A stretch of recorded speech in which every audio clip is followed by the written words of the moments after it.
2024 അവസാനിക്കുകയാണ്. പല കാരണങ്ങൾ കൊണ്ട് തന്നെ വളരെ നിർണായകമായൊരു വർഷമായിരുന്നു 2024. ചില പ്രമേയങ്ങളുടെ അടിസ്ഥാനത്തിൽ 2024 അടയാളപ്പെടുത്താൻ ശ്രമിക്കുകയാണ് കേരളീയം ഡെസ്ക്. എന്തൊക്കെയാണ് ആ പ്രമേയങ്ങളെന്ന് നോക്കാം. കാലാവസ്ഥാ വ്യതിയാനം, യുദ്ധവും അധിനിവേശവും, തിരഞ്ഞെടുപ്പും ഭരണമാറ്റവും, സാങ്കേതിക വിദ്യയിലുണ്ടായ വളർച്ചയും, വംശീയതയും വിദ്വേഷവും. ഈ പ്രമേയങ്ങളുടെ അടിസ്ഥാനത്തിലുള്ള വിലയിരുത്തലിലേക്ക് സ്വാഗതം.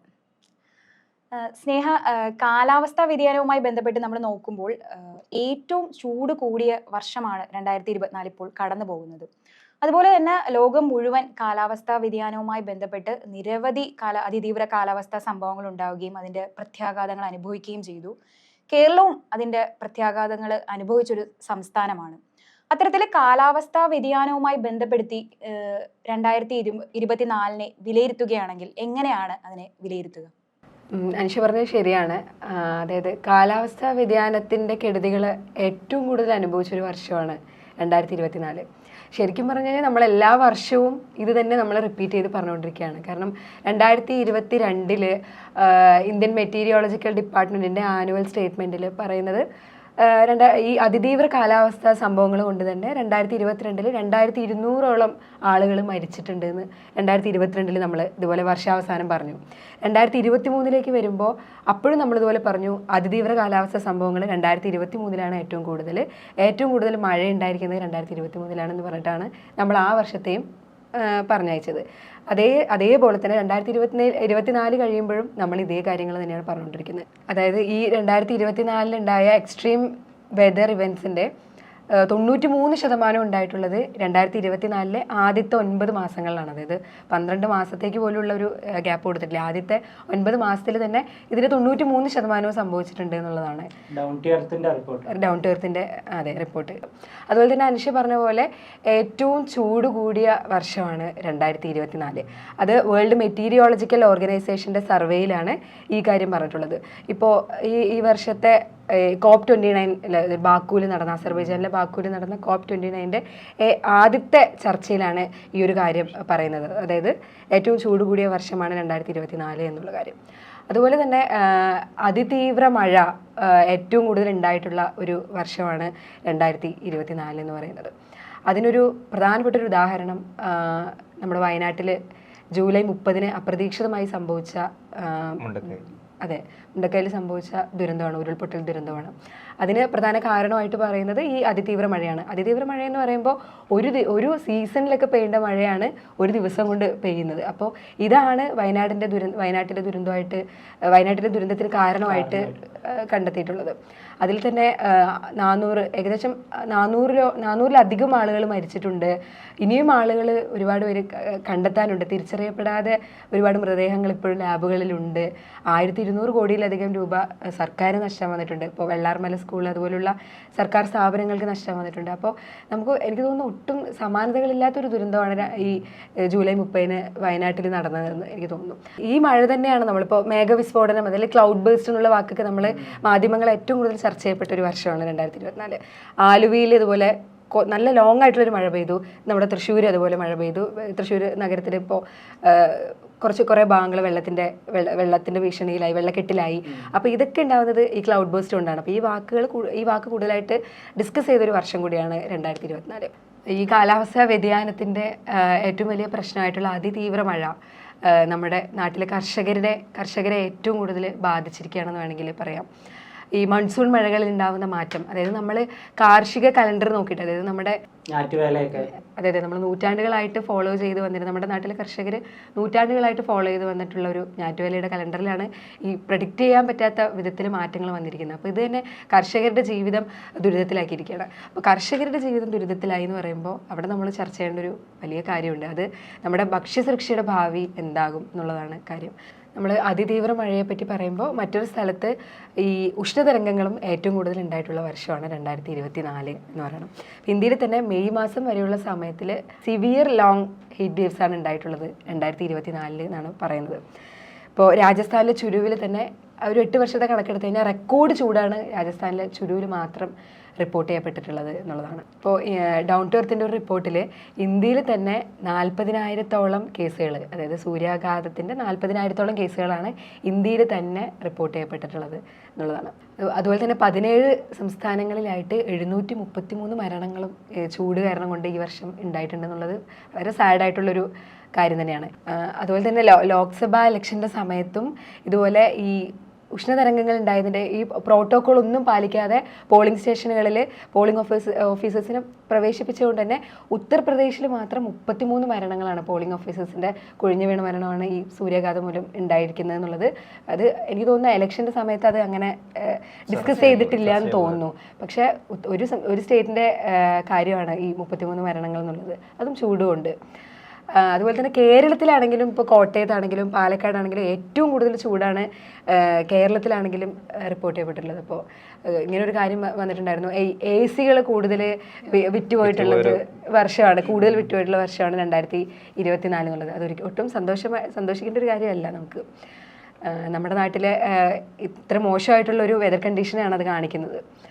അപ്പോൾ ഈ കാര്യം പറയുമ്പോൾ തന്നെ ഈ ബാംഗ്ലൂരും അതുപോലെ ഡൽഹിയിലുണ്ടായ കടുത്ത ജലക്ഷാമം, ഇപ്പോൾ ബാംഗ്ലൂരിലെ ജലക്ഷാമത്തെ വളരെ വളരെ അതായത് നിർമ്മിച്ചെടുക്കപ്പെട്ടൊരു ജലക്ഷാമമാണ് ബാംഗ്ലൂർ ഉണ്ടായത്. നമ്മൾ തന്നെ അതിനെ പറ്റിയിട്ട് സ്റ്റോറി ചെയ്തിട്ടുണ്ട്.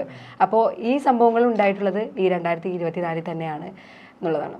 IT മേഖല ഉൾപ്പെടെ സ്തംഭിക്കുന്ന രീതിയിലായിരുന്നു ബാംഗ്ലൂര് ജലക്ഷാമം അനുഭവപ്പെട്ടത്. അതെ അതെ അതെ. അതുപോലെ തന്നെ ഹിമാലയത്തിൽ മഞ്ഞുരുകൽ കൂടിയ ഒരു വർഷമാണ് 2024. അപ്പോൾ ഈ സമയത്ത് നമുക്ക് വേണമെങ്കിൽ ലഡാക്കിൻ്റെ താഴ്വരയിൽ ലഡാക്ക് ജനതയുടെ പ്രകൃതി സംരക്ഷണത്തിനും പരിസ്ഥിതി സംരക്ഷണത്തിനും അവരുടെ ഗോത്ര സംസ്കാരത്തിനൊക്കെ വേണ്ടി ഉപവാസ സമരം ചെയ്തിരുന്ന സോനം വാങ്ചുക്കിനെ വേണമെങ്കിൽ അത് വലിയൊരു മുന്നേറ്റമാണ്. ഈ ഗൾഫ് രാജ്യങ്ങളായിട്ടുള്ള ഒമാനിലും UAE-യിലും ഉണ്ടായിട്ടുള്ള വെള്ളപ്പൊക്കം, അത് എനിക്ക് തോന്നുന്നു ഓഗസ്റ്റ് മാസത്തിലെ ഏറ്റവും കൂടുതൽ മാധ്യമങ്ങൾ റിപ്പോർട്ട് ചെയ്തിട്ടുള്ളൊരു വാർത്തയാണ് ഈ ഗൾഫ് രാജ്യങ്ങളിലുണ്ടായ വെള്ളപ്പൊക്കം. അതുപോലെ സെൻട്രൽ യൂറോപ്യൻ രാജ്യങ്ങളായിട്ടുള്ള പോളണ്ട്, ബോസ്നിയ തുടങ്ങിയ രാജ്യങ്ങളിലുണ്ടായിട്ടുള്ള സിവിയർ ആയിട്ടുള്ള വെള്ളപ്പൊക്കവും നമ്മൾ മാധ്യമങ്ങളിൽ ഡിസ്കസ് ചെയ്തിട്ടുള്ള വർഷമാണ് ഇതെന്ന് പറയുന്നത്. അതുപോലെ 2024 വലിയ കാട്ടുതീകളുണ്ടായ ഒരു സമയം, തീവ്രമായ കാട്ടുതീകളുണ്ടായ ഒരു വർഷം കൂടിയായിരുന്നു. അതെ അതെ ശരിയാണ്. ഈ ഗ്ലോബൽ ഫയർ അസിമുലേഷൻ സിസ്റ്റത്തിൻ്റെ കണക്കനുസരിച്ചിട്ട് ഈ വർഷമാണ് ഏറ്റവും കൂടുതൽ കാട്ടുതീ ഉണ്ടായിരിക്കുന്നത്. അത് ആമസോൺ കാടുകളിലുണ്ടായ കാട്ടുതീ, അതുപോലെ തന്നെ ബ്രസീലിൽ, വെനസ്വേലയിൽ ഒക്കെ ഉണ്ടായിട്ടുള്ള കാട്ടുതീ ഈ വർഷമാണ് ഏറ്റവും കൂടുതൽ. ഇപ്പോൾ ഗ്രീസിലൊക്കെ ആണെങ്കിൽ അണയ്ക്കാൻ പറ്റാത്ത വിധത്തിലുള്ള കാട്ടുതീയാണ് കൊണ്ടുവന്നത്. അപ്പോൾ വർഷങ്ങൾ കൂടുന്തോറും കാട്ടുതീകളുടെ അളവിലുണ്ടാകുന്ന വർധനവാണ് കാണാൻ കഴിയുന്നതെന്ന് വേണമെങ്കിൽ പറയാൻ പറ്റും. ഈ കാലാവസ്ഥാ വ്യതിയാനവുമായി ബന്ധപ്പെടുത്തിയിട്ടാണല്ലോ. അതെ അതെ. അതുപോലെ തന്നെ നമ്മുടെ ഡൽഹിയിൽ തലസ്ഥാന നഗരം ഒരു ശ്വാസം മുട്ടിയിട്ടുള്ളൊരു വർഷമാണ് ശരിക്കും 2024. ഇപ്പോൾ ദീപാവലിക്ക് ശേഷം സിവിയർ ആയിട്ടുള്ള എയർ പൊല്യൂഷനാണ് ഡൽഹിയിൽ റിപ്പോർട്ട് ചെയ്യപ്പെട്ടിട്ടുള്ളത്. ഈ വായു ഗുണനിലവാര സൂചിക എന്ന് പറയുന്നത് 481 മേലെ പോയിട്ടുണ്ട്. അതായത് ഏറ്റവും സിവിയർ ആയിട്ടുള്ള വായു മലിനീകരണമാണ് ഉണ്ടായിരിക്കുന്നത്. ഇപ്പോൾ എയിംസിലൊക്കെ തന്നെയും ശ്വാസകോശ രോഗങ്ങൾ ഏറ്റവും കൂടുതൽ റിപ്പോർട്ട് ചെയ്യപ്പെട്ടിട്ടുണ്ട് ഈ വർഷം. ഈ കോവിഡിന്റെ സമയത്തൊക്കെ വർക്ക് ഫ്രം ഹോം കൊടുത്ത കണക്കും കുട്ടികളെ ഓൺലൈനായിട്ട് ക്ലാസ് കൊടുത്തതിന് സമാനമായ രീതിയിൽ ഡൽഹിയിൽ ഇതിന്റെ വായുമലിനീകരണത്തിന്റെ ഭാഗമായിട്ട് ഉണ്ടാവുകയും ഉണ്ടായി. കാലാവസ്ഥാ വ്യതിയാനത്തെ കുറിച്ച് ചർച്ച ചെയ്യുമ്പോൾ ഈ വർഷത്തെ കാലാവസ്ഥാ ഉച്ചകോടി വളരെ പ്രധാനപ്പെട്ട ഒരു കാര്യമായിരുന്നു. അപ്പം അതിലേക്ക് കൂടി നമുക്ക് അതെ അതെ അത് നിർണായകം തന്നെയായിരുന്നു. പക്ഷേ ഈ ക്ലൈമറ്റ് ക്രൈസിസിനെ മാനേജ് ചെയ്യാൻ പറ്റുന്ന ഒരു തീരുമാനങ്ങൾ ഉണ്ടാകാത്തൊരു ഒരു ഉച്ചകോടിയാണ് ബാക്കുവിൽ പൂർത്തിയായത് എന്ന് വേണമെങ്കിൽ പറയാം. അത് ഒരു 7 ദിവസത്തിലേക്കാണ് നടന്നത്. പക്ഷെ അത് വൈകിട്ട് ഒരു ദിവസം അങ്ങോട്ടേക്കാണത് വൈകിട്ടാണ് പല ദ്വീപരാഷ്ട്രങ്ങളും ചർച്ചയിൽ നിന്ന് ഇറങ്ങിപ്പോവുക വരെ വഴിയുണ്ടായത്. അതെ അതെ, തർക്കങ്ങളുടെ അടിസ്ഥാനത്തിൽ ദ്വീപരാജ്യങ്ങൾ ഇറങ്ങിപ്പോയി. ഇന്ത്യയും വളരെ ശക്തമായി തന്നെ ഇന്ത്യയുടെ നിലപാട് പറയുകയും അവിടെ ഉണ്ടായ തീരുമാനത്തെ എതിർക്കുകയും ചെയ്തു. അതായത് ബാക്കുവിലുണ്ടായൊരു കാലാവസ്ഥ ഉച്ചകോടിയെ കൂടുതൽ പേരും ഒരു ബിസിനസ് ഉച്ചകോടി അല്ലെങ്കിൽ ഒരു ഫിനാൻഷ്യൽ ഉച്ചകോടി എന്നായിരുന്നു വിലയിരുത്തിയത്. കാരണം ഉച്ചകോടി തുടങ്ങുന്നതിന് മുമ്പ് തന്നെ വളരെ വലിയ പ്രതീക്ഷയിലായിരുന്നു ലോകം മുഴുവൻ ഈ ഉച്ചകോടി ഫിനാൻസ് സ്കോപ്പ് എന്നൊക്കെയായിരുന്നു അത് പറഞ്ഞിരുന്നത്. ക്ലൈമറ്റ് ഫിനാൻസ് സംബന്ധിച്ച് വളരെ നിർണായകമായൊരു തീരുമാനം ഉണ്ടായ വർഷമാണെന്ന് പറയാം. അതായത് സമ്പന്ന രാജ്യങ്ങൾ ദരിദ്ര രാജ്യങ്ങൾക്ക് ഇത്തരം എക്സ്ട്രീം ക്ലൈമാറ്റിക് കണ്ടീഷൻസ് ഉണ്ടാവുമ്പോൾ അത് നേരിടാൻ വേണ്ടി നൽകേണ്ട ഒരു തുകയുണ്ടല്ലോ, ആ തുക സംബന്ധിച്ചൊരു തീരുമാനം അവിടെ ഉണ്ടായി. 1.3 ട്രില്യൺ ഡോളർ ആയിരുന്നു വികസ്വര രാജ്യങ്ങൾ അല്ലെങ്കിൽ ദരിദ്ര രാജ്യങ്ങൾ ആവശ്യപ്പെട്ടിരുന്നത്. എന്നാൽ 250 ബില്യൺ ഡോളർ മാത്രമേ ഇവർ കൊടുക്കാൻ സമ്മതിച്ചിട്ടുള്ളൂ. അതിൽ തന്നെ അതിൽ നിന്നാണ് വിയോജിപ്പ് തുടങ്ങിയത്. അതിൽ നിന്നാണ് വിയോജിപ്പ് തുടങ്ങുകയും അത്രയൊരു ലോകം ഉറ്റുനോക്കിയിരുന്ന പ്രതീക്ഷയോടുകൂടിയല്ല കോപ്പ് അവസാനിച്ചതെന്ന് നമുക്ക് വേണമെങ്കിൽ പറയാൻ സാധിക്കും. അതായത് ഇപ്പോൾ ക്ലൈമറ്റ് ക്രൈസിസിനെ മാനേജ് ചെയ്യാൻ വേണ്ടിയിട്ട് വേണ്ട ആഗോള രാജ്യങ്ങൾ തമ്മിലുള്ള ഒരു ഐക്യമല്ല ഒരു സഹകരണമാണ് ആവശ്യം. പക്ഷേ അതിന് നേർ വിപരീതമായ കാര്യങ്ങളാണ് നടന്നുകൊണ്ടിരിക്കുന്നത്. അപ്പോൾ വയനാടിൻ്റെ കാര്യം തന്നെ നമുക്ക് വേണമെങ്കിൽ ഉദാഹരിച്ച് പറയാവുന്നതാണ്. ഇപ്പോൾ നമ്മൾ വയനാട്ടിൽ നടന്ന ഇൻസിഡൻറ്റിനെ ഒരു ദേശീയ ദുരന്തമായിട്ട് പ്രഖ്യാപിക്കണമെന്ന് നമ്മൾ കേന്ദ്രത്തോട് ആവശ്യപ്പെടുന്നു. നമുക്ക് വേണ്ട, അതായത് ദുരന്തത്തിൽ ആവശ്യമുള്ള അടിസ്ഥാന ധനസഹായം നമ്മൾ കേന്ദ്രത്തോട് ആവശ്യപ്പെടുന്നു. ഇത് രണ്ടും നൽകിയിട്ടില്ല എന്ന് മാത്രമല്ല, ഈ 2018 പ്രളയത്തിന്റെ സമയത്ത് കേന്ദ്രം നമുക്ക് വേണ്ടി ചെലവഴിച്ച തുക അവർ തിരിച്ചാവശ്യപ്പെടുകയാണ്. അപ്പോൾ ഇത് കാണിക്കുന്നത് തന്നെ എന്താണ്, നമുക്ക് ഒരു സഹകരണം ഇല്ല എന്നുള്ളതാണ് കാണിക്കുന്നത്. അപ്പോൾ കാലാവസ്ഥ വ്യതിയാനത്തിനെ നമ്മൾ എങ്ങനെ മാനേജ് ചെയ്യാം എന്നുള്ളത് വരും വർഷങ്ങളിൽ വലിയൊരു ആശങ്കയായിട്ട് തന്നെയാണ് നിലനിൽക്കുന്നത്. അപ്പോൾ 2024 അതിന് കൃത്യമായിട്ടുള്ള ഒരു മാനേജ്മെന്റ് ഉണ്ടായിട്ടില്ല എന്ന് തന്നെ പറയാൻ പറ്റും. കേന്ദ്രവും സംസ്ഥാന ഗവൺമെന്റുകളും തമ്മിൽ ഒരു ഐക്യമില്ല. രാജ്യങ്ങൾ തമ്മിൽ എങ്ങനെ ഐക്യം വരുന്നു എന്നുള്ള ഒരു ചോദ്യമാണ് അവിടെ ബാക്കിയാവുന്നത്. അതെ, തീർച്ചയായിട്ടും. ഇപ്പോൾ കേന്ദ്ര സർക്കാരും സംസ്ഥാന സർക്കാരും തമ്മിൽ തന്നെ ഇക്കാര്യത്തിൽ ഐക്യമില്ല. കാരണം ഇത്രയും വലിയൊരു ഇൻസിഡന്റ് ഇവിടെ നടന്നിട്ട് പോലും അതിന് തരേണ്ട ഒരു അടിസ്ഥാന ധനസഹായമാണ് നമ്മൾ ആവശ്യപ്പെടുന്നത്. പക്ഷെ അതുപോലും തരുന്നില്ല എന്നുള്ള രീതിയിലാണ്. അപ്പോൾ അത് കാണിക്കുന്നത് സഹകരണമില്ലായ്മ തന്നെയാണ് തീർച്ചയായിട്ടും. നമ്മൾ പറയുന്നത് എന്താ വെച്ചാൽ 2050 ആകുമ്പോഴേക്കും കാർബൺ ഉദ്വമനം എന്ന് പറയുന്നത് നെറ്റ് സീറോ ആക്കി മാറ്റുക എന്നുള്ളതാണ്. അപ്പോൾ എങ്ങനെ ഈ ഗോള് നമ്മൾ പറയുക എന്നല്ലാതെ ഇത് എങ്ങനെ അച്ചീവ് ചെയ്യും? അത് ഈ സഹകരണത്തിലൂടെ മാത്രമേ തീർച്ചയായിട്ടും സാധിക്കുള്ളൂ. അപ്പോൾ ഇത് തന്നെ വലിയൊരു ചോദ്യചിഹ്നമായിട്ട് 2024 അവശേഷിക്കുന്നു എന്നുള്ളതാണ് പ്രധാനമായിട്ടും പറയാനുള്ളത്. 2024 കാലാവസ്ഥ വ്യതിയാനവുമായി ബന്ധപ്പെട്ടുള്ള ചർച്ചകളിൽ വളരെ ഗൗരവപരമായി നോക്കിക്കാണേണ്ട മറ്റൊരു കാര്യമാണ് ആഗോള താപനില 1.5 ഡിഗ്രി സെൽഷ്യസിൽ കൂടിയ ഒരു വർഷമായിരുന്നു 2024 എന്നുള്ളത്. കഴിഞ്ഞ 2 വർഷമായി ആഗോള താപനില 1.5 ഡിഗ്രി സെൽഷ്യസിന് മുകളിലേക്ക് ഉയരുന്നത് വളരെ ആശങ്കയോടെയാണ് ലോകം നോക്കിക്കാണുന്നത്. അത്തരത്തിൽ അതിതീവ്രമായ കാലാവസ്ഥാ സംഭവങ്ങൾ ഉണ്ടാവുകയും താപനില ഉയരുകയും ഒക്കെ ചെയ്തിട്ടും നിങ്ങൾ ഈ പറഞ്ഞ ആശങ്കകൾ നിലനിൽക്കുകയാണ്. 2024 അവസാനിക്കുമ്പോഴും നിലനിൽക്കുന്നതായാണ് കാണാൻ സാധിക്കുന്നത്. അന്താരാഷ്ട്ര ഉച്ചകോടികളിലും ഇപ്പോൾ കേരളത്തിന്റെ കാര്യം എടുത്താലും കാലാവസ്ഥാ വ്യതിയാനവുമായി ബന്ധപ്പെട്ട് സഹകരണമില്ല എന്ന് പറയുമ്പോൾ ലോകത്ത് മറ്റൊരു തരത്തിൽ സഹകരണമില്ലാത്തതിന്റെ ഭാഗമായി ഉണ്ടാകുന്ന ഒന്നാണ് യുദ്ധങ്ങളും അധിനിവേശവും. 2024 നോക്കിയാൽ ലോകം മുഴുവൻ വീണ്ടും ഒരു ലോകമഹായുധം ഉണ്ടാകുമോ എന്ന ഭയത്തിൽ കടന്നുപോയൊരു വർഷമാണ് 2024 എന്ന് പറയേണ്ടി വരും. യൂറോപ്യൻ രാജ്യങ്ങൾ പലരും ഒരു മുന്നറിയിപ്പ് വരെ നൽകുകയുണ്ടായി ആണവായുധം പ്രയോഗിക്കാൻ സാധ്യതയുണ്ടെന്ന്. അത്തരത്തിൽ 2024 നടന്ന യുദ്ധങ്ങളെയും അധിനിവേശങ്ങളെയും എങ്ങനെയാണ് റെയ്സെ വിലയിരുത്താൻ സാധിക്കുക? അനിഷ പറഞ്ഞ പോലെ 2024 നമ്മൾ അഡ്രസ്സ് ചെയ്യേണ്ടത് യുദ്ധത്തിൻ്റെയും അധിനിവേശത്തിൻ്റെയും ഒരു വർഷമായിട്ടാണ്. അതിലേറ്റവും പ്രധാനമായിട്ടുള്ളത് ഗാസയിലെ യുദ്ധമാണ്. ഇപ്പം ഫലസ്തീൻ ഇസ്രായേൽ യുദ്ധം വർഷങ്ങളുടെ പാരമ്പര്യമുള്ളതാണ്. എന്നാൽ പോലും അതിന് ഏറ്റവും തീവ്രമായൊരു സ്ഥിതി ഉണ്ടായിട്ടുള്ളത് 2024 യുദ്ധം എന്ന തലം വിട്ട് വംശഹത്യയുടെയും അധിനിവേശത്തിൻ്റെയും ഒരു മാർഗം ഒരു തലത്തിലേക്ക് അത് മാറിയിട്ടുണ്ട്. മാത്രമല്ല 42,000-ഓളം മനുഷ്യർ അവിടെ മരിച്ചു വീഴുകയാണ്. അതിൽ ലക്ഷക്കണക്കിന് കുട്ടികളുള്ള കാര്യം നമ്മൾ അറിയുന്നുണ്ട്. ഈ ഒരു വിഷയം ലെബനാനിലേക്ക് കൂടി വ്യാപിപ്പിക്കുന്നുണ്ട്.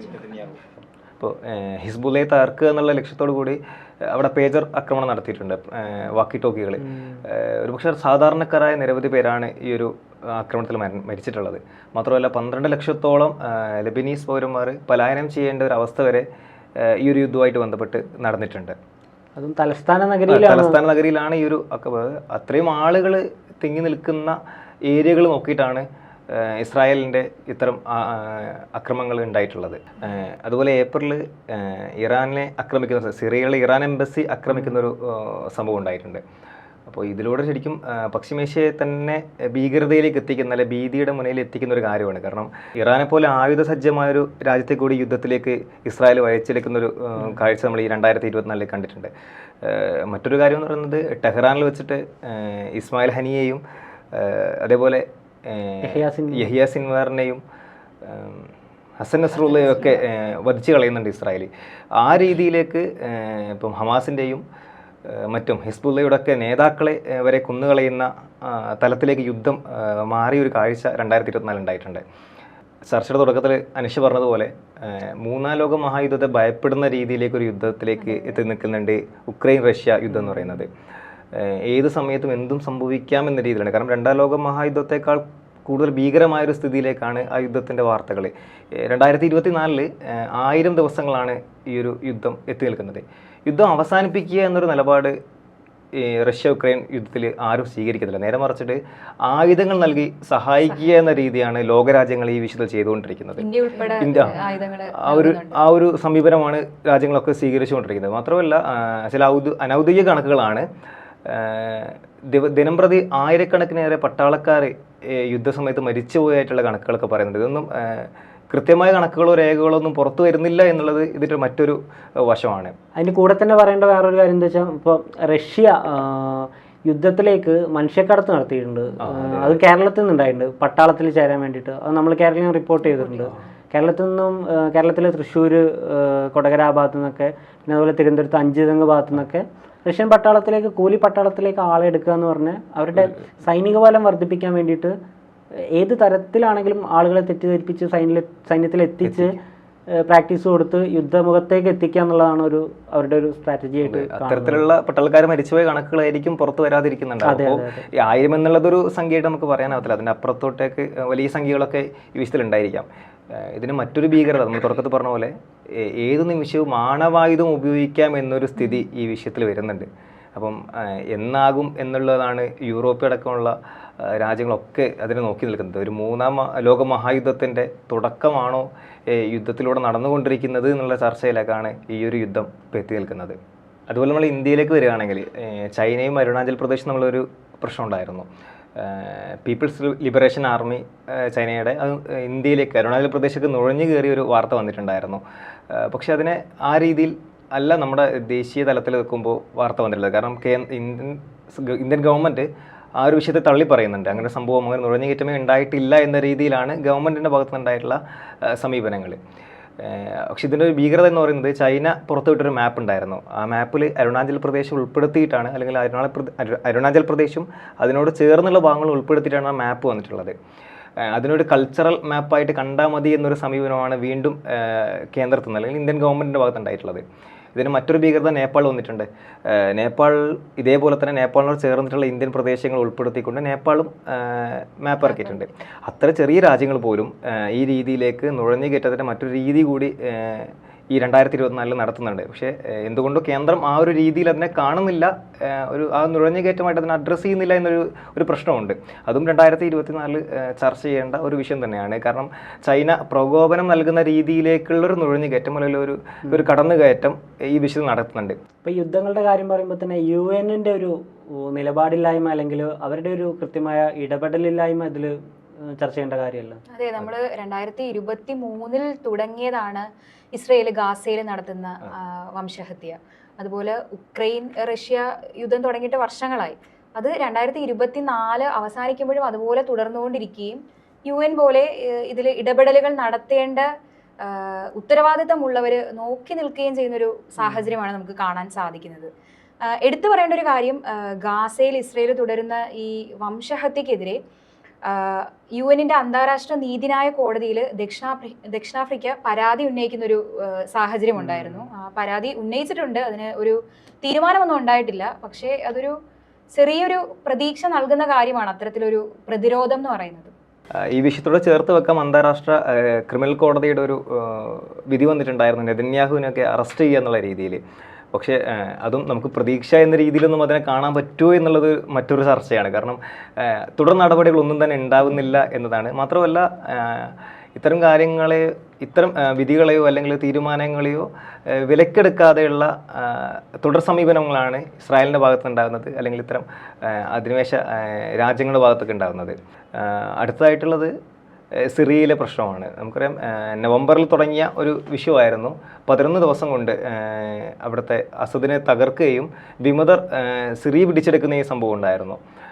വളരെ പ്രതീക്ഷയോടെയായിരുന്നു ആളുകളുടെ, അതായത് സിറിയൻ ജനതയുടെ ഒരു മോചനം എന്ന രീതിയിലൊക്കെ ആ ഒരു സംഭവത്തെ 2024 കാണാൻ ശ്രമിക്കാൻ പറ്റിയ ഒരു സമയമായിരുന്നു. പക്ഷേ അത് തകർക്കുന്ന രീതിയിലുള്ള ചില സംഭവങ്ങൾ സമീപത്തുണ്ടായിട്ടുണ്ട്. ഒന്നാമതായിട്ട് ഇസ്രായേൽ ഗോലൻ കുന്നുകളിൽ നടത്തിയ അക്രമങ്ങൾ, അതേപോലെ സിറിയയിലെ പട്ടാള കേന്ദ്രങ്ങളെ ലക്ഷ്യമാക്കി നടന്ന അക്രമങ്ങളെക്കുറിച്ചൊക്കെ ഉള്ള വാർത്തകൾ ഈ കഴിഞ്ഞ ദിവസം 2 ദിവസം മുമ്പ് വരെയുള്ള വാർത്തകളായിട്ട് വന്നിട്ടുണ്ട്. ഇപ്പോൾ മസദിൻ്റെ വീഴ്ചയോടെ അല്ലെങ്കിൽ വിമതറാസ് രാജ്യം സിറിയ പിടിച്ചെടുക്കുന്നതോടുകൂടി ഇറാൻ്റെയും റഷ്യയുടെയും ഒരു സഹായം സിറിയയുടെ മേൽ നിന്ന് ഇല്ലാതാകുന്നുണ്ട്. ആ ഒരു സംഭവത്തിൽ ആ ഒരു സ്ഥാനത്തേക്ക് അമേരിക്കയും ഇസ്രായേലും കടന്നു വരുന്നതായിട്ടുള്ളൊരു കാഴ്ചയാണ് നമ്മൾ കാണുന്നത്. നമുക്കറിയാം 2024 അവസാനിക്കുമ്പോൾ യുദ്ധവും അധിനിവേശവും അവസാനിക്കുന്നില്ല. അടുത്ത വർഷവും ഇതേപോലെ മറ്റു പല 1 വർഷങ്ങൾ 2 വർഷം നീണ്ടു നിൽക്കുന്ന യുദ്ധം എന്ന രീതിയിലേക്കുള്ള ചർച്ചകളിലേക്ക് എത്തുന്ന രീതിയിലാണ് യുദ്ധവും അധിനിവേശവും ലോകത്ത് നടന്നുകൊണ്ടിരിക്കുന്നത്. അതിൻ്റെ ഭീകരതയുടെ മുഖങ്ങളിലേക്ക് എത്താതിരിക്കാം എന്ന ഒരു പ്രതീക്ഷ അല്ലെങ്കിൽ പ്രത്യാശ മാത്രമേ നമുക്ക് 2024 അവസാനിക്കുമ്പോൾ ഈ ഒരു വിഷയത്തിൽ നൽകാൻ പറ്റുള്ളൂ. റെയ്സ് പറഞ്ഞതുപോലെ ഭരണകൂടങ്ങൾ ഇത്തരത്തിൽ യുദ്ധം അധിനിവേശവുമായി ബന്ധപ്പെട്ട് അതിൻ്റെ ഇടപെടലുകൾ നടത്തിക്കൊണ്ടിരിക്കുമ്പോൾ പ്രതീക്ഷ നൽകുന്ന ഒരു കാര്യം തിരഞ്ഞെടുപ്പുകൾ പോലെയുള്ള കാര്യങ്ങളാണ്. ഇപ്പം 2024 സംബന്ധിച്ച് നോക്കുകയാണെങ്കിൽ ലോകത്തെ 50-ലധികം രാജ്യങ്ങൾ, ഏകദേശം 60ഓളം രാജ്യങ്ങൾ തിരഞ്ഞെടുപ്പിനെ നേരിട്ടൊരു വർഷമായിരുന്നു 2024. ലോക ജനസംഖ്യയുടെ 50% തിരഞ്ഞെടുപ്പിലൂടെ കടന്നുപോയൊരു വർഷം. അപ്പോൾ അത്തരത്തിൽ ലോകത്തിൽ നടന്ന തിരഞ്ഞെടുപ്പുകളെയും ഇന്ത്യയിൽ തിരഞ്ഞെടുപ്പ് നടന്നൊരു വർഷമായിരുന്നു. അപ്പോൾ ഇന്ത്യൻ തിരഞ്ഞെടുപ്പിനെയും ലോകത്തിൽ നടന്ന പ്രധാനപ്പെട്ട തിരഞ്ഞെടുപ്പുകളെയും എങ്ങനെ നമുക്ക് വിലയിരുത്താൻ സാധിക്കും ഷാ? തീർച്ചയായിട്ടും ഇപ്പം 2024 എന്ന് പറഞ്ഞ വർഷം തന്നെ ഒരു തെരഞ്ഞെടുപ്പ് വർഷമായിട്ടാണ് കണക്കാക്കുന്നത്. ഇപ്പോൾ ടൈം മാഗസിനൊക്കെ പറയുന്നത് ഇയർ ഓഫ് ഇലക്ഷൻ എന്നാണ് 2024 വിശേഷിപ്പിക്കുന്നത്. അതായത് ഇപ്പോൾ India, Bangladesh, Russia, Iran, UK, USA, France, ഇപ്പോൾ സിറിയ, അവിടെയൊക്കെ തെരഞ്ഞെടുപ്പുകൾ അല്ലെങ്കിൽ ഭരണമാറ്റങ്ങൾ സംഭവിച്ചിട്ടുണ്ട്. അപ്പോൾ ഈ ഭരണമാറ്റം എന്ന് പറയുന്നത് അല്ലെങ്കിൽ ഒരു പുതിയ ഭരണകൂടത്തിനെ തിരഞ്ഞെടുക്കുക എന്ന് പറയുന്നത് എപ്പോഴും ഒരു ജനതയെ സംബന്ധിച്ചിടത്തോളം ഏറ്റവും പ്രധാനപ്പെട്ട ഒരു കാര്യമാണ്. ഇപ്പോൾ യുദ്ധത്തിൻ്റെ കാര്യം പറയുമ്പോൾ തന്നെ അമേരിക്കൻ പ്രസിഡന്റ് US ഇലക്ഷൻ വരുമ്പം ട്രംപാണ് ജയിച്ചിട്ടുള്ളത്. നവംബർ 5 നടന്ന US ഇലക്ഷനിൽ ട്രംപ് വിജയിച്ചു. ട്രംപ് വിജയിക്കുമ്പോൾ അത് എങ്ങനെയാണ് ലോകത്തിൻ്റെ ഒരു നയതന്ത്ര ബന്ധങ്ങളെയും സമ്പദ് വ്യവസ്ഥയൊക്കെ എങ്ങനെയാണ് സ്വാധീനിക്കുന്നത്, കാലാകാലങ്ങളായിട്ടൊരു സാമ്രാജ്യത്വ നിലപാട് അല്ലെങ്കിൽ അധിനിവേശത്തിനോട് സപ്പോർട്ട് ചെയ്യുന്ന നിലപാടെടുക്കുന്ന അമേരിക്കയിലൊരു പുതിയ പ്രസിഡന്റ്, പുതിയതല്ല, ട്രംപ് രണ്ടാമത് വരുമ്പോൾ എത്തരത്തിലാണ് ഇത്തരം കാര്യങ്ങളൊക്കെ മാറ്റുന്നത് അല്ലെങ്കിൽ മാറുന്നത് എന്നുള്ളൊരു ചോദ്യം പ്രസക്തമായിട്ടുണ്ട്. അപ്പം അമേരിക്കൻ തെരഞ്ഞെടുപ്പിനെ നോക്കിക്കാണുമ്പോഴും കമലാ ഹാരിസിനെ വലിയ വ്യത്യാസത്തിലാണ് ട്രംപ് തോൽപ്പിച്ചിട്ടുള്ളത്. അപ്പോഴും ട്രംപിൻ്റെ നിലപാട് എന്താണെന്നുള്ളത് ലോകത്തിൻ്റെ ഗതിയെ നിർണ്ണയിക്കുന്ന ഒരു കാര്യമായിട്ട് കൂടി കണക്കാക്കാവുന്നതാണ്. കാരണം ട്രംപ് എന്താണ്, കുടിയേറ്റ ഭീഷണിയുണ്ട്, യുദ്ധത്തിൽ അമേരിക്കയുടെ നിലപാട് എന്തായിരിക്കും, ആയുധം കൈമാറുന്നതിൽ, അത്തരത്തിലുള്ളൊക്കെ ഭരണകൂടത്തിൻ്റെ അല്ലെങ്കിൽ അമേരിക്കൻ പ്രസിഡൻറ്റിൻ്റെ ഒരു നിലപാട് എന്ന് പറയുന്നത് ലോകത്തിൻ്റെ തന്നെ പല കയറ്റുമതി ഇറക്കുമതി പല സമ്പദ് വ്യവസ്ഥയും നയതന്ത്ര ബന്ധങ്ങളെയൊക്കെ സ്വാധീനിക്കുന്ന ഒരു ഘടനയായിട്ട് നിൽക്കുന്നുണ്ട്. പിന്നെ അതിൽ വരുന്ന ഇപ്പോൾ തെരഞ്ഞെടുപ്പുമായിട്ട് ബന്ധപ്പെട്ട് വരുന്നത് ഒരു ശ്രീലങ്കയിൽ ഒരു വലിയ ഒരു ഭരണമാറ്റം വരുന്നുണ്ട്. നമുക്കറിയാം ശ്രീലങ്ക കുറച്ച് കാലങ്ങളായിട്ട് ഒരു സാമ്പത്തിക പ്രതിസന്ധിയിലും ആഭ്യന്തര കലാപങ്ങളിലൂടെയൊക്കെ പോയിക്കൊണ്ടിരിക്കുന്ന ഒരു രാജ്യമാണ്. അപ്പം ശ്രീലങ്കയിൽ വരുമ്പം ഇപ്പോൾ JVPയുടെ നേതാവ് അനുരകുമാര ദിസനായക അവിടെ വിജയിക്കുന്നുണ്ട്. JVP ഒരു ലെഫ്റ്റിസ്റ്റ് പാർട്ടിയാണെന്ന് പറയുമ്പോഴും ഒരു സിംഹള ദേശീയതയിൽ ഊന്നിയിട്ടുള്ള ഒരു രാഷ്ട്രീയമാണ് അവരെപ്പോഴും പറഞ്ഞിട്ടുള്ളത്. അല്ലെങ്കിൽ ഒരു ശ്രീലങ്കൻ തമിഴരുടെ കാര്യത്തിൽ എന്താണ് JVPയുടെ നിലപാട് എന്നുള്ളത് ഇപ്പോഴും വ്യക്തമല്ല. അല്ലെങ്കിൽ അവർക്കത് വ്യക്തമായിട്ടുള്ള കാര്യമാണ്. അവരെപ്പോഴും ശ്രീലങ്കൻ തമിഴരോട് അല്ലെങ്കിൽ ഒരു വംശഹത്യാപരമായിട്ടുള്ള ഒരു നിലപാട് മാത്രമാണ് അവർ സ്വീകരിച്ചിട്ടുള്ളത്. അപ്പോൾ JVPയുടെ ഒരു സ്ഥാനാർത്ഥി, അവരുടെ നേതാവ് അനുരകുമാര ദിസനായക പ്രസിഡന്റ് സ്ഥാനത്തേക്ക് എത്തുമ്പോൾ എങ്ങനെയാണ് അവിടുത്തെ ശ്രീലങ്കൻ തമിഴരുടെ ജീവിതം ഇനി എങ്ങനെയാണെന്നുള്ളതൊരു ചോദ്യചിഹ്നമായിട്ട് നിൽക്കുന്നുണ്ട്.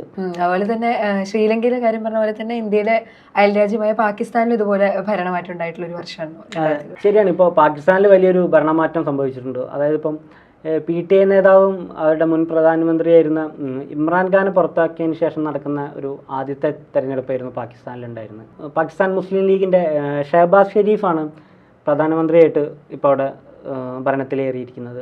അപ്പോഴും ഇന്ത്യ പാകിസ്ഥാൻ നയതന്ത്ര ബന്ധങ്ങളിൽ എത്രത്തോളം ഇത് പ്രതിഫലിക്കും അല്ലെങ്കിൽ എന്തെങ്കിലും ചേഞ്ചസ് വരുമോ എന്നുള്ളത് ഒരു ചോദ്യമായിട്ട് അവിടെ അവശേഷിക്കുന്നുണ്ട്.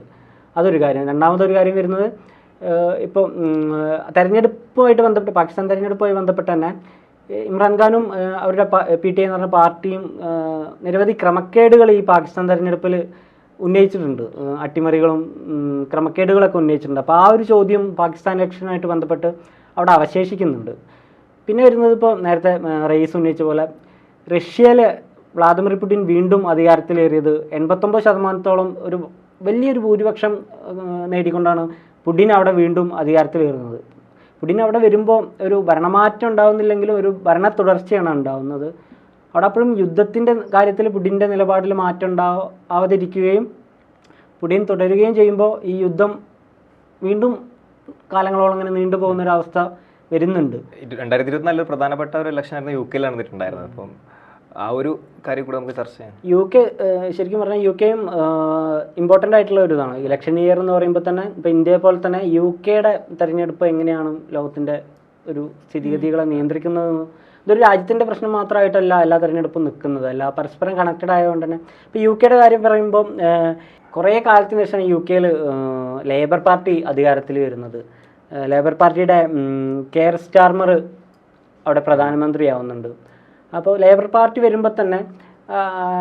വരുമ്പോൾ നമുക്കറിയാം കുടിയേറ്റത്തിനെയും ഈ നയതന്ത്ര ബന്ധങ്ങളെയൊക്കെ അത് ഒരു പോസിറ്റീവായിട്ടാണ് നമുക്ക് കാണാൻ സാധിക്കുന്നത്. പിന്നെ 2024 ഒരു പ്രധാന ഇൻസിഡൻറ്റ് അല്ലെങ്കിൽ തെരഞ്ഞെടുപ്പുമായി ബന്ധപ്പെട്ട ഭരണമാറ്റവുമായി ബന്ധപ്പെട്ട പ്രധാന ഒരു കാര്യം നടന്നത് ബംഗ്ലാദേശിലാണ്. ബംഗ്ലാദേശിൽ ജനുവരിയിലാണ് ഷെയ്ഖ് ഹസീന തെരഞ്ഞെടുക്കപ്പെടുന്നത് 4ാമതും പ്രധാനമന്ത്രിയായിട്ട്. സർക്കാർ മേഖലയിലെ തൊഴിൽ സംവരണത്തിൽ പ്രതിഷേധിച്ചുകൊണ്ട് ഒരു വലിയ ബഹുജന പ്രക്ഷോഭം ബംഗ്ലാദേശിൽ പൊട്ടിപ്പുറപ്പെടുന്നുണ്ട്. അതിൻ്റെ ഭാഗമായിട്ടാണ് ഷെയ്ഖ് ഹസീനയ്ക്ക് കുറേ കാലങ്ങളായിട്ട് ബംഗ്ലാദേശ് ഭരിച്ചുകൊണ്ടിരുന്ന ഷെയ്ഖ് ഹസീനയ്ക്ക് അധികാരം ഒഴിയേണ്ടി വരുന്നത്. ഒരു വലിയ രീതിയിലുള്ള ബഹുജന പ്രക്ഷോഭം ഷെയ്ഖ് ഹസീനയുടെ ബംഗ്ലാവിലൊക്കെ പ്രക്ഷോഭകാരികൾ കയറിയിരുന്ന് അവർ സെൽഫി എടുക്കുന്നതുമൊക്കെ നമ്മൾ ഭയങ്കര രീതിയിൽ വൈറലായിട്ടുള്ള ഒരു ചർച്ചയായിട്ടുള്ള ഒരു കാര്യമാണ്. അപ്പോൾ ഇത്തരത്തിലൊരു വലിയ ബഹുജന പ്രക്ഷോഭത്തിൻ്റെ ഭാഗമായിട്ടാണ് അവർക്ക് അധികാരം ഒഴിഞ്ഞ് രാജ്യം വിടേണ്ടി വന്നു. രാജ്യത്ത് നിന്ന് പലായനം ചെയ്യപ്പെടേണ്ടി വന്നു അവർക്ക്, ഇന്ത്യയിലോട്ട് എത്തിയവർ. 2025 ബംഗ്ലാദേശിൽ ഒരു പൊതു തെരഞ്ഞെടുപ്പ് നടക്കുന്നതാണ് ഇപ്പോൾ ഇടക്കാല സർക്കാരിൻ്റെ മുഖ്യ ഉപദേഷ്ടാവായിട്ടുള്ള മുഹമ്മദ് യൂനിസ് പറഞ്ഞിട്ടുള്ളത്. ഇത്തരം കാര്യങ്ങളൊക്കെ നിൽക്കെ തന്നെ ഇന്ത്യ ആയിട്ടുള്ള നയതന്ത്ര ബന്ധങ്ങളിൽ ഇനി അടുത്തൊരു ഭരണമാറ്റം എങ്ങനെയാണ് റിഫ്ലക്റ്റ് ചെയ്യാൻ പോകുന്നത്, അല്ലെങ്കിൽ അതിലെന്ത് ചേഞ്ചസ് ആണ് വരാൻ പോകുന്നത് എന്നുള്ള ഒരു പ്രധാനപ്പെട്ട ഒരു ചോദ്യം എപ്പോഴും അവിടെ അവശേഷിക്കുന്നുണ്ട്. പ്രത്യേകിച്ചും ഇന്ത്യയും ബംഗ്ലാദേശും തമ്മിൽ ഒരു സാംസ്കാരിക ബന്ധമുണ്ട്, ഒരു അതിർത്തി പങ്കിടുന്നുണ്ട്. അതുകൊണ്ട് തന്നെ ഇരു രാജ്യങ്ങളും തമ്മിലുള്ള ഒരു ബന്ധം കൂടുതൽ നന്നാവോ ഇല്ലേ എന്നുള്ളത് ഒരു ചോദ്യമായിട്ട് നിലനിൽക്കുന്നുണ്ട്. 2024 മറ്റൊരു പ്രധാന സംഭവമായിരുന്നു സിറിയയിലെ ഭരണ അട്ടിമറി. ഇപ്പോൾ വിമതരുടെ നേതൃത്വത്തിൽ ബാഷർ അൽ അസദിന്റെ ഭരണം അവർ പിടിച്ചെടുക്കുന്നുണ്ട്. സിറിയയായിട്ട് ബന്ധപ്പെട്ട് അവരുടെ HTS നേതാവ് അബു മുഹമ്മദ് അൽ ജുലാനി വ്യക്തമാക്കിയ ഒരു കാര്യം ഇങ്ങനെയാണ്: സിറിയ ഞങ്ങൾ ഇന്നു മുതൽ ശുദ്ധീകരിച്ചിരിക്കുന്നു എന്നുള്ളൊരു കോട്ടാണ് അയാൾ ചെയ്തത്. ഈ ഒരു അട്ടിമറി ചെയ്തതിലൂടെ ഒരു ശുദ്ധീകരണം നടത്തിയെന്നാണ് പുള്ളി പറയുന്നത്. പക്ഷേ ഇതേ സമയം പശ്ചിമേഷ്യയിൽ ഇത് ബാധിക്കുന്ന ചില പ്രത്യേകതകളുണ്ട്. അപ്പോൾ തൊട്ടുമുമ്പ് പറഞ്ഞ വിശ്വതായിരുന്നു ഇസ്രായേലിൻ്റെയും അമേരിക്കയുടെയും ഒരു ഇടപെടൽ ഇനി സിറിയയിലേക്ക് വരാൻ സാധ്യതയുണ്ട് എന്നൊരു നിരീക്ഷണം ഈ ഒരു കാര്യത്തിൽ ഉണ്ടായിട്ടുണ്ട്. ഇന്ത്യൻ തെരഞ്ഞെടുപ്പിലേക്ക് വരുന്നതിന് മുന്നേ ഫ്രാൻസിലെ ഒരു തെരഞ്ഞെടുപ്പും ഒരു ഭരണമാറ്റവും ഒന്ന് ചർച്ച ചെയ്യപ്പെടേണ്ടതുണ്ട് തോന്നുന്നു. അതായത് 2024 ഏറ്റവും കൂടുതൽ വാർത്തകളിലൊക്കെ നിറഞ്ഞു നിന്നിരുന്ന കാര്യമാണ് ഈ ഫ്രാൻസിലെ ഭരണമാറ്റവും ഒരു അസ്ഥിരത അവിടെ എപ്പോഴും നിലനിൽക്കുന്നുണ്ട്. പ്രസിഡന്റ് ഇമ്മാനുവൽ മക്രോണ് തെരഞ്ഞെടുപ്പ് സമയത്ത് തീവ്ര വലതുപക്ഷ പാർട്ടിക്ക് ഭൂരിപക്ഷം കിട്ടും എന്നുള്ള പ്രതീക്ഷയിൽ കാത്തിരുന്നെങ്കിലും ഒരു ഇടതുപക്ഷ മുന്നേറ്റം അവിടെ രൂപപ്പെടുന്നത് കണ്ടിട്ട് ഇടതുപക്ഷമായിട്ട് മക്രോൺ ഒരു സഖ്യകക്ഷി ഉണ്ടാക്കുന്നുണ്ട്. അങ്ങനെ ഒരു സഖ്യകക്ഷിനെ രൂപപ്പെടുത്തി ഒരു പ്രധാനമന്ത്രിനെ കൊണ്ടുവന്നെങ്കിലും ഒരു അവിശ്വാസ പ്രമേയത്തിൻ്റെ കാരണം കൊണ്ട് അതും കംപ്ലീറ്റ് ആവുന്നില്ല. അത് കഴിഞ്ഞിട്ടാണ് വീണ്ടും ഒരു മധ്യകക്ഷിനെ കൊണ്ടുവരികയും അതും എവിടെ എത്താതാവുകയും ഇപ്പോൾ അവിടെ ഒരു പ്രധാനമന്ത്രി ഉള്ളത് ഹോസ്വ ബൈഹൂഹ് അദ്ദേഹമാണ് അവിടെ ഫ്രാൻസിൽ ഇപ്പോൾ പ്രധാനമന്ത്രിയായിട്ടുള്ളത്. അപ്പോൾ ഈ കാര്യങ്ങൾ ഫ്രാൻസിൽ ഈ ഒരു അസ്ഥിരത, അവിടുത്തെ കുടിയേറ്റത്തിന് ഇന്ത്യയിൽ നിന്നൊക്കെ കുറേ വിദ്യാർത്ഥികൾ ഫ്രാൻസ് UK പോകുന്നതാണ്. അപ്പം ഫ്രാൻസിലെ ഈ ഭരണവും അവരുടെ ഒരു അധികാര തുടർച്ചയിലെ അസ്ഥിരതയും എങ്ങനെയാണ് മൈഗ്രേഷനെയും മറ്റു കാര്യങ്ങളെയൊക്കെ സ്വാധീനിക്കുന്നത്, അല്ലെങ്കിൽ പ്രതിഫലനം എങ്ങനെയായിരിക്കും എന്നുള്ളത് ഇമ്പോർട്ടൻ്റ് ആയിട്ട് ചർച്ച ചെയ്യപ്പെടേണ്ട ഒരു 2024 വിഷയം തന്നെയാണെന്ന് തോന്നുന്നുണ്ട്. ലോകത്തെ ഏറ്റവും വലിയ ജനാധിപത്യ രാജ്യമായിട്ടുള്ള ഇന്ത്യയിലെ തെരഞ്ഞെടുപ്പ് എന്ന് പറഞ്ഞാൽ ലോകം തന്നെ ഉറ്റുനോക്കിയിരുന്നൊരു തെരഞ്ഞെടുപ്പായിട്ട് നമുക്ക് കാണാവുന്നതാണ്.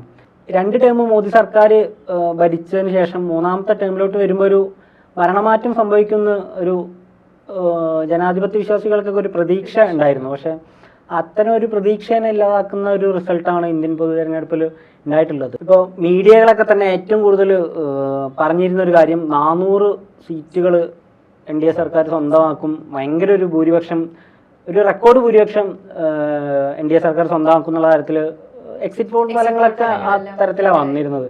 പക്ഷേ ഒരു കേവല ഭൂരിപക്ഷത്തിലോട്ട് പോലും എത്താൻ ബി ജെ പി എന്ന് പറഞ്ഞ ഒരു ഒറ്റയ്ക്കൊരു സംഘടനയ്ക്ക് അല്ലെങ്കിൽ ഒരു പാർട്ടിക്ക് കഴിഞ്ഞിട്ടുണ്ടായിരുന്നു. മോദിയുടെ മലയാള പ്രസംഗം ഉണ്ടായിരുന്നു, ഇപ്രാവശ്യം 400 കടക്കുമെന്നുള്ള രീതിയിലുള്ള പ്രസംഗമൊക്കെ ഭയങ്കര വൈറലായ സമയം. അതെ, മോദിയുടെ ഈ ഒരു വലിയ ആത്മവിശ്വാസം ഒക്കെ പ്രകടമായിട്ട് ഉണ്ടായിരുന്ന ഒരു തെരഞ്ഞെടുപ്പാണ്. 400 സീറ്റ് എന്നൊക്കെ പറഞ്ഞിട്ട് കേവലം 240 ഒതുങ്ങിപ്പോയി.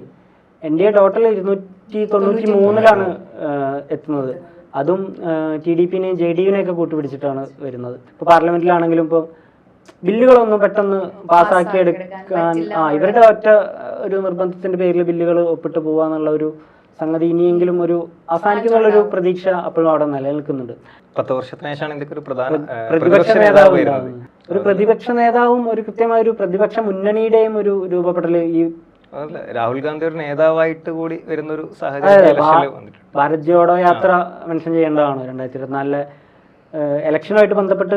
ഭാരത് ജോഡോ യാത്ര രാഹുൽ ഗാന്ധിക്ക് ഉണ്ടാക്കി കൊടുത്തൊരു ഇമേജ് ഈ ഇലക്ഷനിൽ ഇന്ത്യ മുന്നണിയെ വളരെയേറെ സ്വാധീനിച്ചിട്ടുണ്ട് എന്ന് നമുക്ക് മനസ്സിലാക്കാൻ സാധിക്കും. രാഹുൽ ഗാന്ധി ഒരു നേതാവായി അപ്ലിഫ്റ്റ് ചെയ്യപ്പെടുകയും അതേസമയം അതിന്റെ റിഫ്ലക്ഷൻസ് തെരഞ്ഞെടുപ്പിൽ മുന്നണികൾ തമ്മിൽ ഉണ്ടാവുകയും ചെയ്തിട്ടുണ്ട്. തെരഞ്ഞെടുപ്പിന്റെ കാര്യം പറയുമ്പോൾ എനിക്ക് തോന്നുന്നു എടുത്തു പറയേണ്ട ഒരു കാര്യം തെരഞ്ഞെടുപ്പ് കമ്മീഷൻ ഈ തിരഞ്ഞെടുപ്പ് കാലഘട്ടത്തിൽ നടത്തിയ ഇടപെടലുകളാണ്. തിരഞ്ഞെടുപ്പ് കമ്മീഷൻ വളരെ സ്വതന്ത്രമായി പ്രവർത്തിക്കേണ്ട തെരഞ്ഞെടുപ്പ് കമ്മീഷൻ ഈ തിരഞ്ഞെടുപ്പിൽ പക്ഷേ വളരെ പക്ഷാപാതത്തോടെ പെരുമാറിയത് നമുക്ക് പലപ്പോഴും കാണാൻ സാധിക്കും.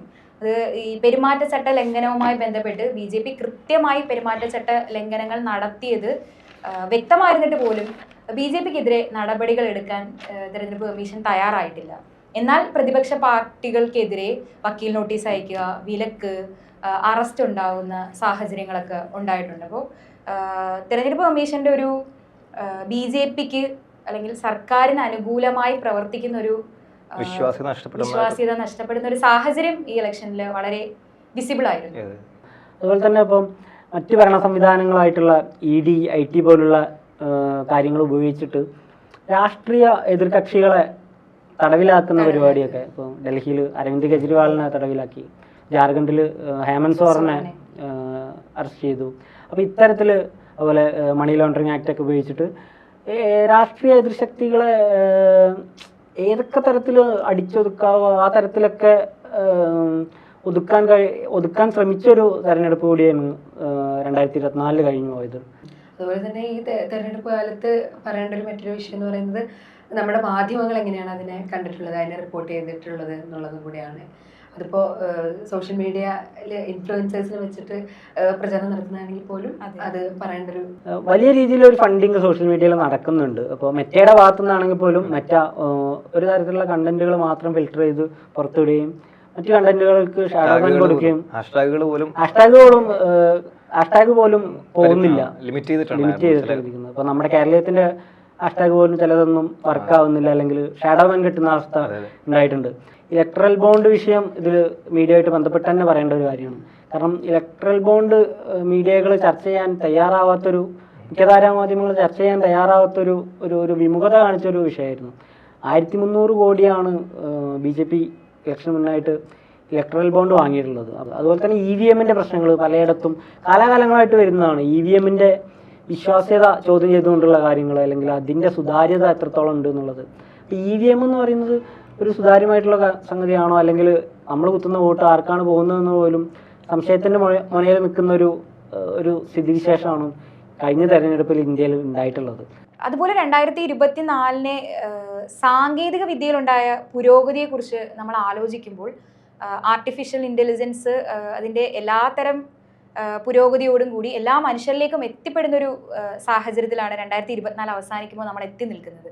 അപ്പം അത്തരത്തിലുണ്ടായ മാറ്റങ്ങൾ, സാങ്കേതിക വിദ്യയിലുണ്ടായ മാറ്റങ്ങൾ ഗുണപരമായിരുന്നോ ബാധിച്ചത് അതോ ദോഷകരമായി ബാധിച്ചിരുന്നോ? എന്താണ് സാങ്കേതിക വിദ്യയിലെ മാറ്റങ്ങളെ എങ്ങനെയാണ് നമുക്ക് 2024 എന്ന വർഷത്തിൽ വിലയിരുത്താൻ സാധിക്കുക? അനീഷ പറഞ്ഞ പോലെ സാങ്കേതിക വിദ്യയുടെ വളർച്ചയുടെ പ്രധാന കാലഘട്ടമായിരുന്നു 2024 എന്ന് നമുക്ക് വേണ്ടി പറയാം. അതിൻ്റെ വളർച്ചാ കാലഘട്ടത്തിലേക്ക് ആളുകളിലേക്ക് എത്തിയ, സാധാരണക്കാരന് പോലും ആക്സസ് ചെയ്യാൻ പറ്റുന്ന രീതിയിലേക്ക് AI അതിൻ്റെ പല വേർഷനിലുള്ള ഘടകങ്ങൾ ലഭിച്ചിരുന്ന ഒരു വർഷം 2024 അതിലേറ്റവും ആദ്യ ഉദാഹരണം നമുക്ക് ഓപ്പൺ എയുടെ ChatGPT കുറിച്ച് പറയാം. കണ്ടന്റ് ജനറേറ്റ് ചെയ്യാൻ സ്കൂൾ കുട്ടികൾ മുതൽ മുതിർന്നവർ വരെ ഉപയോഗിച്ചുകൊണ്ടിരിക്കുന്ന രീതിയിലേക്ക് ChatGPT വളർന്നിട്ടുണ്ട്. അതിന് പിന്നാലെ ഗൂഗിളിൻ്റെ ജെമിനി വന്നിട്ടുണ്ട്.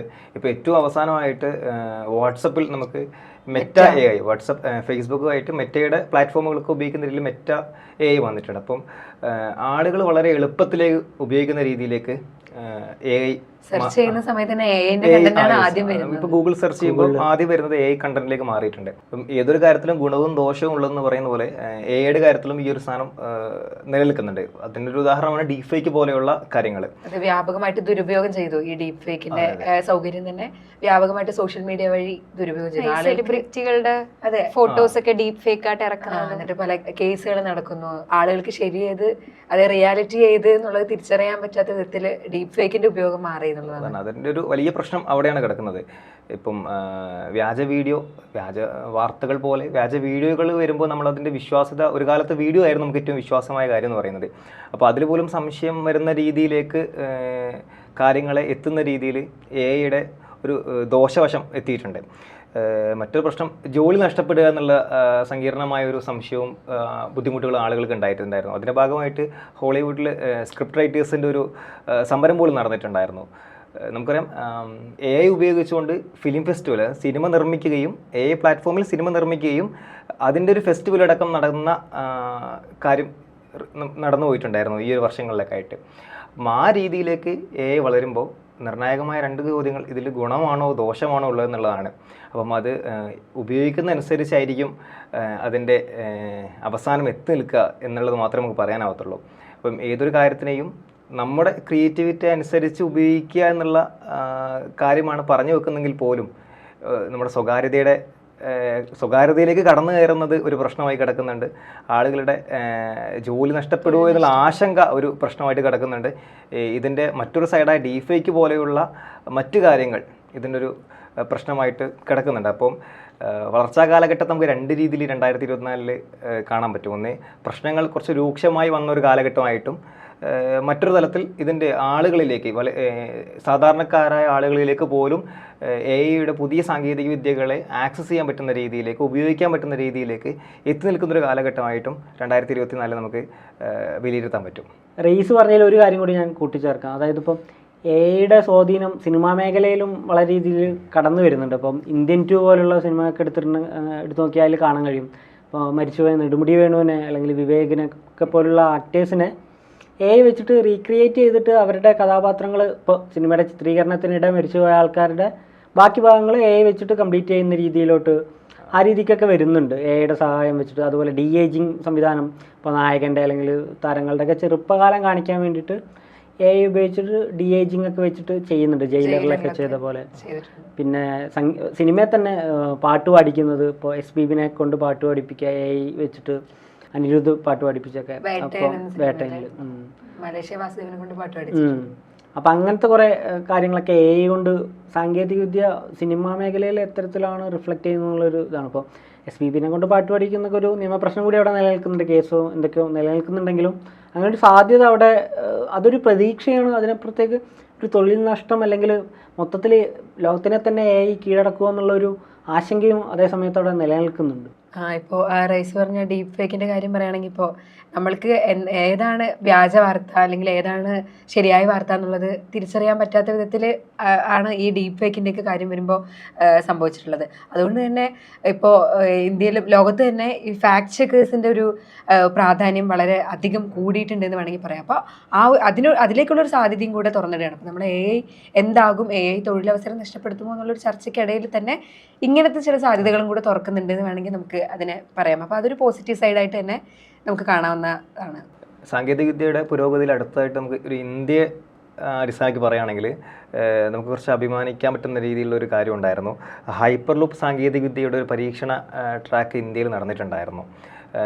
IIT മദ്രാസിലെ ഡിസ്കവറി ക്യാമ്പസിൽ അവരൊരു 410 മീറ്റർ ട്രാക്കിൻ്റെ ഒരു പരീക്ഷണ പുറക്കൽ അവരുടെ എക്സിലൂടെ പുറത്തുവിട്ടിട്ടുണ്ടായിരുന്നു. അപ്പോഴാണ് നമ്മൾ ഈ കാര്യം അറിയുന്നത് ഇങ്ങനെയൊരു സംഭവം ഇവിടെ നടന്നിട്ടുണ്ടെന്ന്. ഇപ്പോൾ ഹൈപ്പർ ലൂപ്പ് സാങ്കേതികവിദ്യ എന്ന് പറയുന്നത് ഒരു കുഴൽ രൂപത്തിലുള്ള ഒരു പാതയിലൂടെ പോർട്ട് സ്റ്റേഷനുകളായിട്ടാണ് ഇതിൻ്റെ സഞ്ചാരം നടക്കുക. ഒരു പോയിന്റ് ടു പോയിന്റിലേക്ക് സഞ്ചരിക്കുന്ന അതിവേഗത്തിൽ സഞ്ചരിക്കാൻ പറ്റുന്ന ഒരു ഗതാഗത മാർഗ്ഗമാണിത്. ഒരു പോർട്ടിൽ ഏതാണ്ട് 2400ഓളം പേർക്ക് ഇരിക്കാൻ പറ്റുന്ന രീതിയിലുള്ള പോർട്ടുകൾ അതിവേഗത്തിൽ എത്തിക്കുന്ന രീതി. അപ്പോൾ അത്തരമൊരു സാങ്കേതികവിദ്യയുടെ തുടക്കം ഈ വർഷം ഉണ്ടായിട്ടുണ്ട്. മസ്കാണ് ഈ ഒരു പദ്ധതിക്ക് തുടക്കം കുറിച്ചിട്ടുള്ളത്, ഹൈപ്പർ ലൂപ്പ് എന്ന ആശയത്തിന് രൂപം നൽകിയിട്ടുള്ളത്. അപ്പോൾ അതിൻ്റെ ഒരു ആദ്യഘട്ടം എന്നുള്ള രീതിയിലൊരു പരീക്ഷണം ഇന്ത്യയിൽ നടന്നത് നമുക്ക് ഏറെ പ്രതീക്ഷയോടെ കാണാൻ പറ്റിയ ഒരു സാങ്കേതിക രംഗത്തുള്ള ഒരു വളർച്ചയായിട്ട് നമുക്ക് 2024 നിരീക്ഷിക്കാൻ പറ്റും.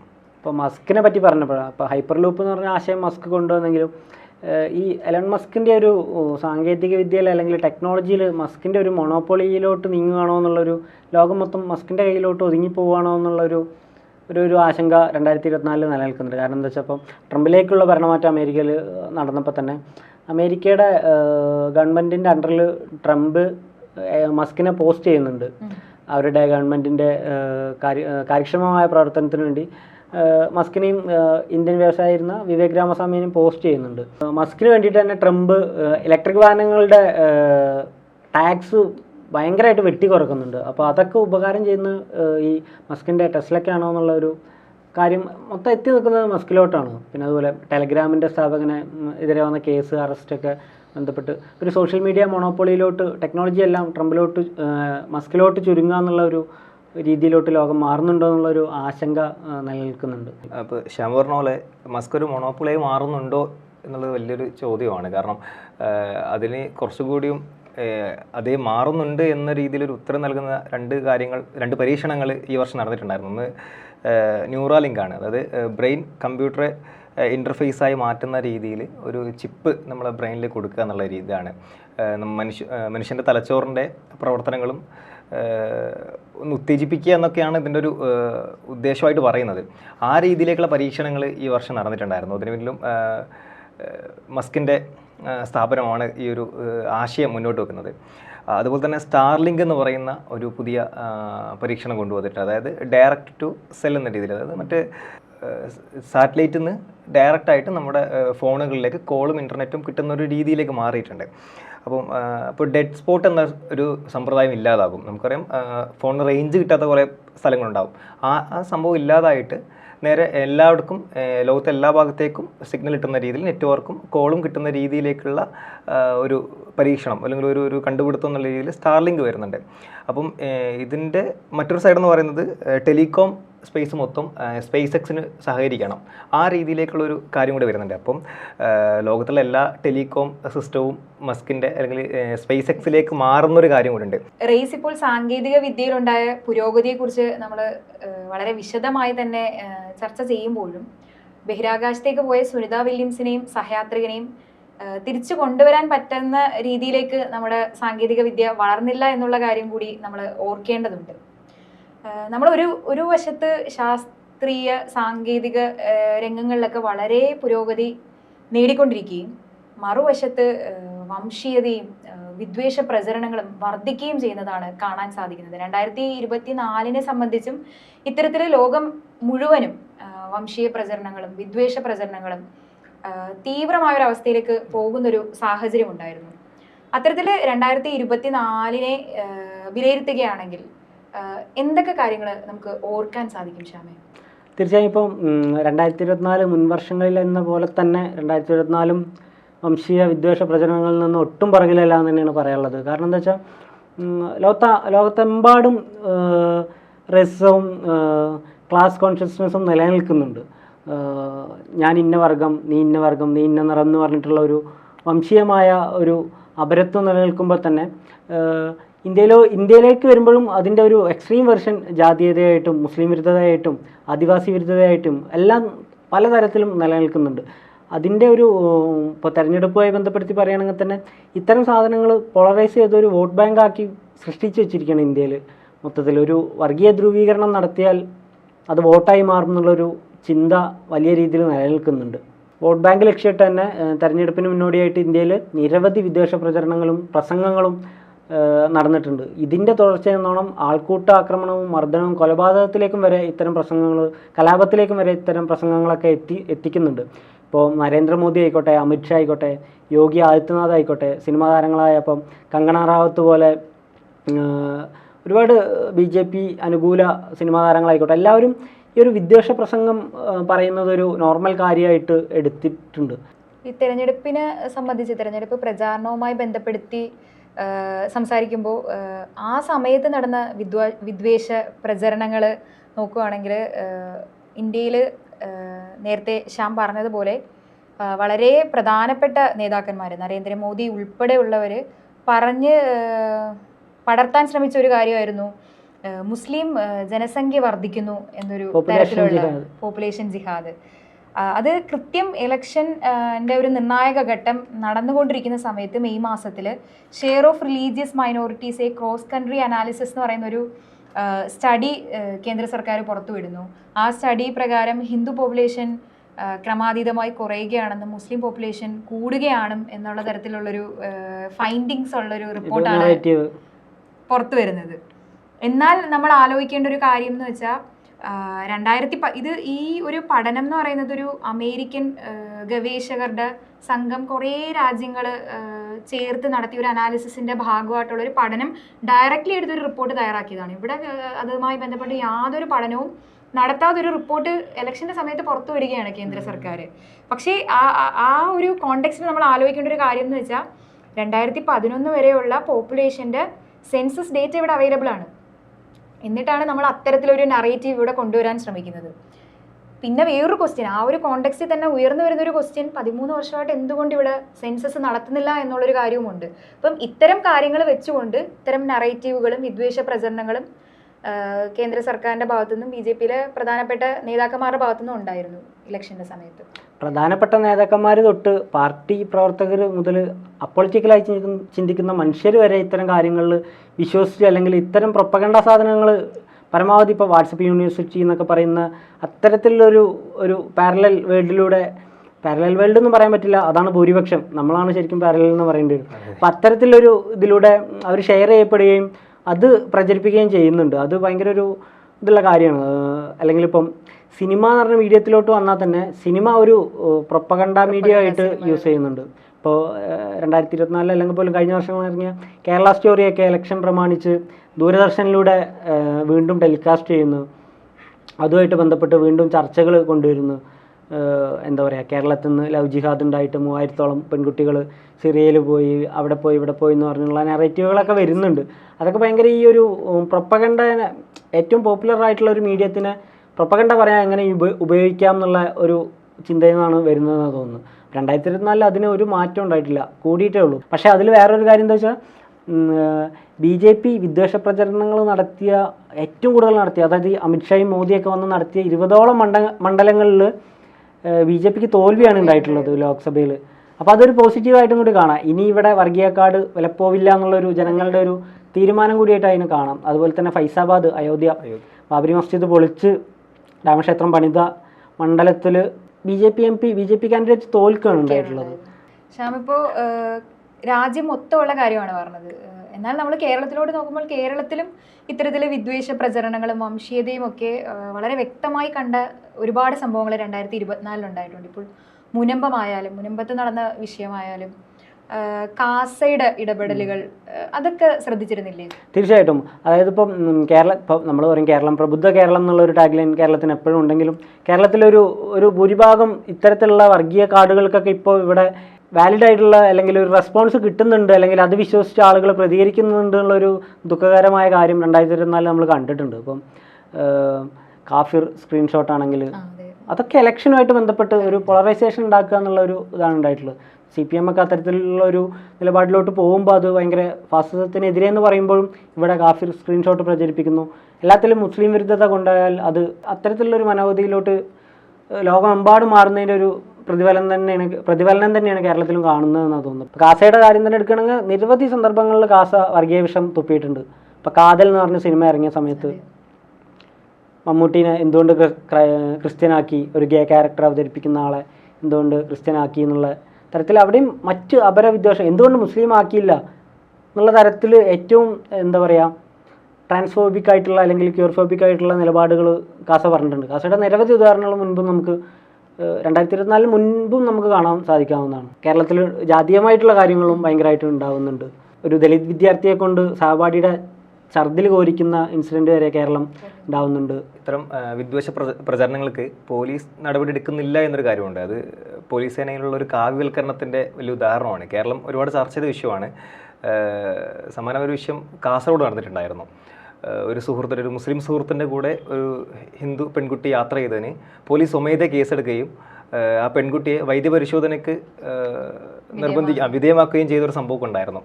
ആ രീതിയിൽ അത്തരം കാര്യങ്ങളിൽ പോലീസ് ഒരു സ്വമേധ കേസെടുക്കുന്ന രീതിയിലുള്ള ഒരു താല്പര്യത്തിലേക്ക് എത്തി നിൽക്കുന്നത് ഈ ഒരു കാവ്യവൽക്കരണത്തിൻ്റെ ഒരു തെളിഞ്ഞ ഉദാഹരണങ്ങളാണ്. അത്തരത്തിലുള്ള ഒരുപാട് സംഭവങ്ങൾ കേരളത്തിൽ ഉണ്ടായിട്ടുണ്ട്. തീർച്ചയായിട്ടും ഒരു മതം നോക്കി കേസ് രജിസ്റ്റർ ചെയ്യാന്ന് പറയുന്ന ഒരു സ്ഥിതിവിശേഷത്തിലോട്ടാണ് അത് എത്തിക്കുന്നത്.